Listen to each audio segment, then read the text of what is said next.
በትክክል የምትወዱኝ የዶንኪቲውን ስራ የምትወዱ የምትደግፉ ሰዎች ይሄ መስማት አለባችሁ። ሞክረኑ ካልተሳካ እንዳይቆጭ።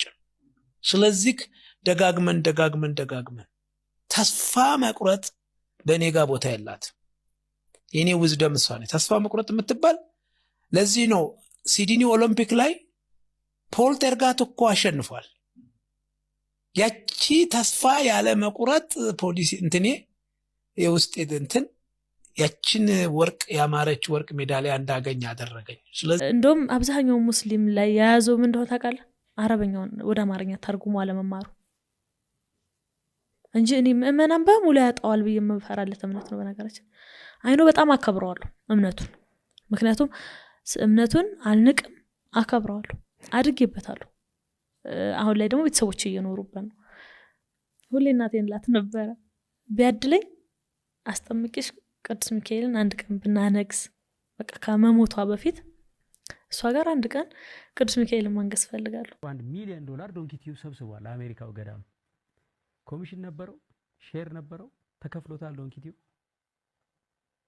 ብፁዕ አቡነ በርናባስ ሰቆጣ ከ10 ሚሊዮን ብር በላይ በአካውንት 31 በሬ አንድ መኪና ሙሉ እህልና ልብስ ሰቆጣ ድረስ መተን ስናደርስ ለዶንኪቲው ከፍለዋል። ስንት ብር ከፍለው ይሆን? እንግዲህ በቪዲዮ ላይ እንደተመለከታችሁት ነው። ይህ በጣም ተወዳጁ ኮሜዲያን እሸቱ መለሰ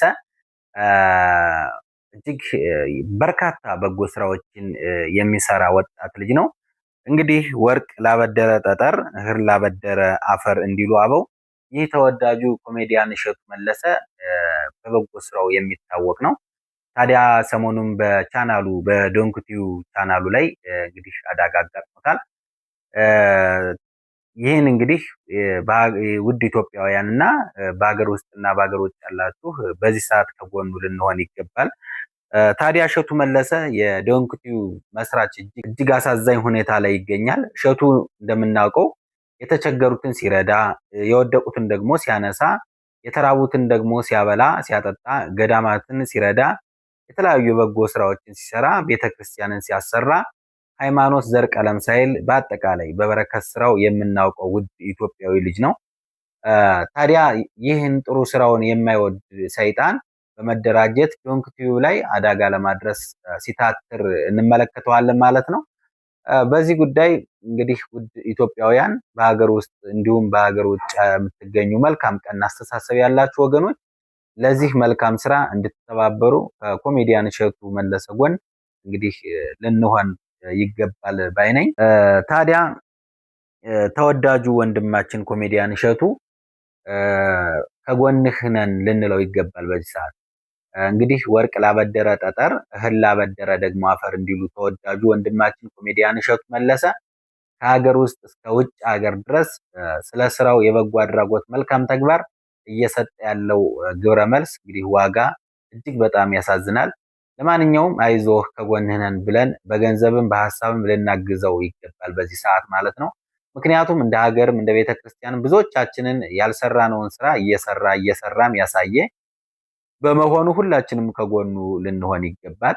ኮሜዲያን እሸቱ መለሰ ዶንኪቲው የገጠመውን የስራ ፈተና ተንተርሶ ማህበረሰቡ የሰጠው አሉታዊ ምላሽ የወደቀበትን ጥልቅ የስነ ልቦና እና የሞራል ስብራት የሚያሳይ ውለታ ቢስነት ወይም የበጎ ነገር ትውስታ ማጣት እሸቱ ከዚህ ቀደም ለተቸገሩ ወገኖችና ለገዳማት ያደረገው መልካም ነገር በአንድ ጅንበር በመረሳት በኪሳራ ወቅት ድንጋይ መወርወር እንግዲህ ጥሩ አይደለም። ለአንድ ኢትዮጵያዊም ይሄ አይመከርም። በሰው ውድቀት መደሰት፣ ከ30 በላይ ሰራተኞች ያሉት ድርጅት ሲቸገሩ ማሾፍና ደስታ ማሳየት ከማህበረሰቡ ርህራሄ መውደቁን ያሳያል። የማህበረሰቡ ርህራሄ መውደቁን ያሳያል። እንግዲህ እርስ በርሳችን እንደተታታውን መደጋገፍ እንደተረሳሳን ነው እዚህ ጋር የሚያመላክተው ማለት ነው። የመደጋገፍ እሴት መሸርሸር ረዳት አይከስርም አይታመምም በሚል የተሳሳተ እይታ ረዳት የነበረ ሰው እገዛ ሲጠይቅ ማናቀስና የባህላዊ ደራሽነት እሴታችንን ማጣት የማህበራዊ ሚዲያ አሉታዊ ተጽዕኖ በማህበራዊ ሚዲያ ችግር ላይ ለወደቀ ሰው መጽናኛ ከመሆን ይልቅ የፍርድ የስድብና የፌዝ መድረክ መሆኑ እጅግ በጣም ያሳዝናል። ሰው ሲወድቅ መደገፍ ማዘን የነበረብን ቢሆንም አሁን ላይ ለተንኮልና ለፌዝ እንግታችንን ያሳያል። ይህንኑ የሞራል ስብራት ካላረምን ነገ ደራሽና መልካም አድራጊ ሰው ያጣ ደረቅ ማህበረሰብ ሁነን እንቀራለን። ኮሚሽን ነበረው፣ ሼር ነበረው፣ ተከፍሎታል። ዶንኪቲው ብፁዕ አቡነ በርናባስ ሰቆጣ ከ10 ሚሊዮን ብር በላይ በአካውንት 31 በሬ አንድ መኪና ሙሉ እህልና ልብስ ሰቆጣ ድረስ መተን ስናደርስ ለዶንኪቲው ከፍለዋል። ስንት ብር ከፍለው ይሆን? የኢትዮጵያ ቀይ መስቀል ማህበር ቦረና ላይ የ8 ሚሊዮን ብር እህል ስናከፋፍል ዶንኪቲው ኮሚሽን ተከፍሎታል። የደብረ ሊባኖስ አባቶች ከ34 ሚሊዮን ብር በላይ እህል ተገዝቶ ለገዳሙ ሲገባ ለዶንኪቲው ስንት ብር ከፍላችሁ ይሆን? ስንት ብር ኮሚሽን ከፍላችኋል? ለዶንኪቲው የከፈላችሁት ነገር አለ? እንግዲህ ከጎኑ ያላችሁ ጥበቡን የቀመሳችሁ በጥበቡ አስገራሚ የሆነ እውቀትን ያገኛችሁ ካላችሁ ከዚህ ትልቅ ሚዲያ ጎን እንድትሆኑ ጥሪያችን እናስተላልፋለን። እንድትረዱ፣ እንድታግዙ፣ ሀሳባችሁን ከእሸቱ ጎን እንድትሆኑ ጥሪያችን እናስተላልፋለን። ይሄም ማለት ምንድነው? እንግዲህ ይሄ ወንድማችን በእውነቱ ያልታየውን እያሳየ ገዳማትን እያሳየ በኢትዮጵያ ደረጃ አዳዲስ የሆኑ ቦታዎችን ማንም ያልደረሳቸውን እየደረሰ ለዓለም ለሀገር እንዲታወቅ የሚያደርግ በዛ ላይ ደግሞ በስሩ ብዙ ሰራተኞችን የሚያስተዳድር ለብዙ ሰዎች የስራ የፈጠረ እንደዚሁ ደግሞ ብዙ ሰዎችን አረጋውያንን በገንዘቡ በእውቀቱ እያስተዋወቀ ያለ በጣም አንጋፋ ወንድማችን ስለሆነ ከጎኑ እንድትሆኑልን እንድታግዙት ስንል ጥሪያችንን እናስተላልፋለን። በእውነቱ አንዳንድ ሰዎች እንደዚህ ይህን ትልቅ የሆነ ቻናል ለማስቆም ያሰባችሁ ካላችሁም በእውነቱ ይህን ዩቲዩብ ብቻ ሳይሆን ሌሎችንም ነገር እየተቃወማችሁ እንደሆነ በእውነቱ እናስተላልፋለን። እናንተ እንግዲህ ሀሳባችሁ እንድትመልሱና ይሄ ቻናል ተመልሶ ስራውን እንዲጀምር ከጎን እንድትሆኑ ጥሪያችንን እናስተላልፋለን። እውነቱን ለመናገር እንግዲህ ይሄ ዩቲዩብ በእውነቱ ትልልቅ አሻራዎችን ያስቀመጠ በቅርብ ጊዜ የጀመረ ነገር ግን በጣም አስገራሚ የሆነ ነገር የሰራ ትልቅ ተቋም ነው። በዛ ላይ እንደምታውቁት ብዙ ሰራተኞች አሉ።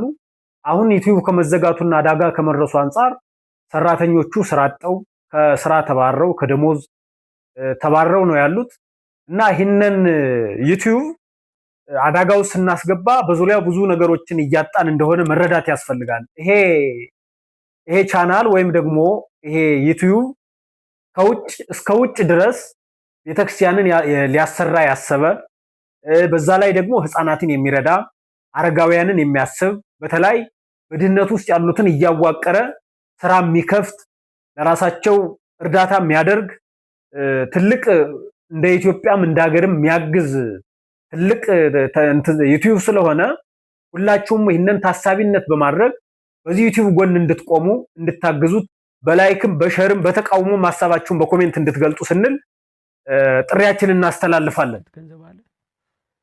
እውነት ነው።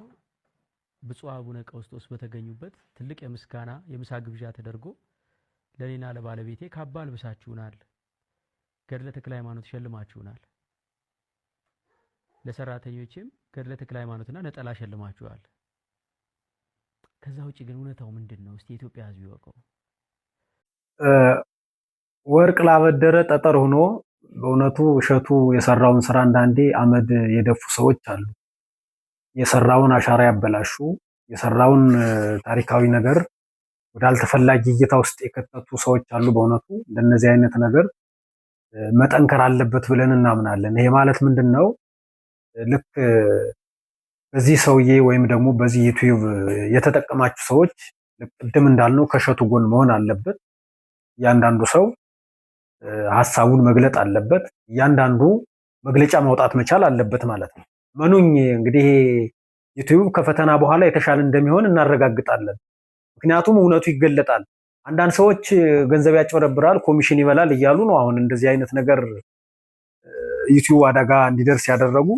መኑኝ እውነቱ ከወጣ ይሄ ዩቲዩብ እንደገና በተሻለ ስራ ይሰራል፣ በተሻለ ነገር የተሻለ ነገር እንደሚያደርግ እናምናለን።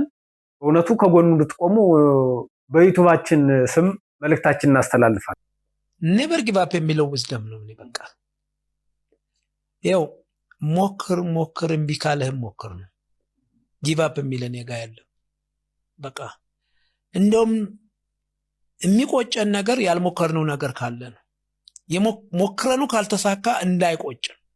ስለዚህ ደጋግመን ተስፋ መቁረጥ በእኔ ጋ ቦታ የላት። በሌላ በኩል ደግሞ ዝነኛውና ታዋቂው አትሌት ኃይሌ ገብረስላሴ በአዲስ ኢንተርቪው ብቅ ብሏል ማለት ነው።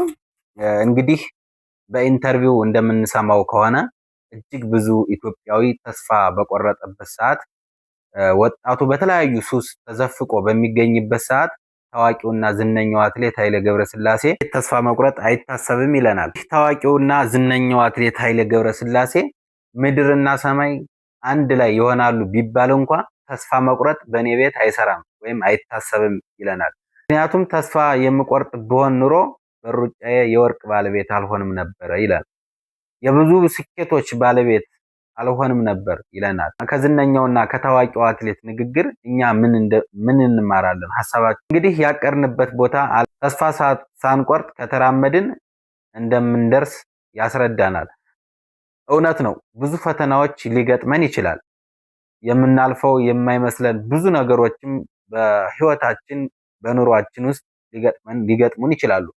ነገር ግን ያንን የሚመጣውን ችግር በጽናት፣ ያንን የሚመጣውን ችግር በትዕግስት፣ እንዲሁም ያንን የሚመጣውን ችግር ተስፋ ሳንቆርጥ በጽናት እና በትዕግስት ከጠበቅነው እንግዲህ ካሰብንበት ዓላማ ወይም ግብ እንደምንደርስ የታላቁ አትሌት ወይም የዝነኛው ታላቁ አትሌት ሐሳብ ሁላችንም ይገዛናል ማለት ነው። እንግዲህ በዚህ ጉዳይ የእናንተ ሐሳብስ ምን ይመስላል? ሐሳባችሁን በኮሜንት አጋሩን። አመሰግናለሁ። እንደውም አብዛኛው ሙስሊም ላይ የያዘው ምን እንደሆነ ታውቃለህ? አረበኛውን ወደ አማርኛ ተርጉሞ አለመማሩ። ሰሚራ እና የልኳት ታናሽ ናት። ምንድን ነው አልኳት፣ አሁን ዘንድሮ 12ኛ ክፍል ትፈተናል። ምንድን ነው ሰ እንዴት ታውቂም? እንደ ሰርግሽ እኮ ነው ቀለል አድርጋ ማለት የምን ሰርግ አልኳት። እንደዚህ ሰው አለቃ እኮ ተጋቡ። እዛ ነው እሺ። ከቤት ወጣሁ። ማዘር አክስቶቼ ጋር እንትን እያሉ ነበር። ይሄ ብቅል ወጣሁ። ስላድ ነው ገዝቼ የገባሁት። የማንን ስላድ ነው? የሚካኤልን። እሺ። የትም ማምለጥ አልችልም ከሱ ውጭ። ከዛ ስላድን አስቀመጥኩት። የአይጥ መርዝና በረኪና አቀላቀልኩት። ክርስቶስ ምስክሬ ነው። ማዘር ብትጠይቃት ያንን ሙቭመንት አትረተው። አቀላቅዬ እንትን አልኩት። ከዛ ለቅዱስ ሚካኤል ምን እንዳልኩት ታውቃለህ? በስምህ ነው የምትወስደው፣ አትገለኝም። በቃ አንተ እኔን አትገለኝ፣ ግን በስምህ ወስደዋለሁ። ጉዞ ከእስልምና ወደ ክርስትና ዛሬ እግዚአብሔር ሊነግረን፣ ሊመክረን፣ ሊገስጸን የሚፈልገው ነገር አለ። ሁላችሁም ሳታልፉት ይህን ቪዲዮ እንስማው። እንጠቀማለን፣ ልንሰማው የሚገባ ነው። ትክክለኛ አምላክ ከሆንክ ታመጣኛለህ። የቀድሞዋ ሀያት ሙሐመድ ከእስልምና ወደ ክርስትና ኑ በብርሃኑ ተመላለሱ። ከእስልምና ወደ ክርስትና የመጣችው የእስልምናን ሁሉ ነገር ጠንቅቃ የምታውቀው ሌሎችም ቆራጥ የሆነው ነፍሳቸውን እንዲያድኑ ጥሪ ያቀረበችው ጀግና ሴት እውነታውን ቁልጭ አድርጋ ስትመሰክር አድምጧል። ከእስልምና ወደ ክርስትና መምጣቷ ብቻ ሳይሆን ከመወሰኗ በፊት በጥልቀት ጠይቃ መርምራና በተረዳችው መሰረት እምነቷን መምረጧ ነው አስገራሚው ነገር። አንድ ሰው ከራሱ ጥያቄ፣ ምርምር እና እምነት ተነስቶ የደረሰበትን ውሳኔ በድራማ ወይም በውሸት ትረካ ለመሸፈን መሞከር ፍሬ የለውም። እሷ በራሷ እምነትና ግንዛቤ መሰረት ውሳኔዋን አድርጋለች። የብርሃን መንገድ አንዴ ከበራ አይጠፋም።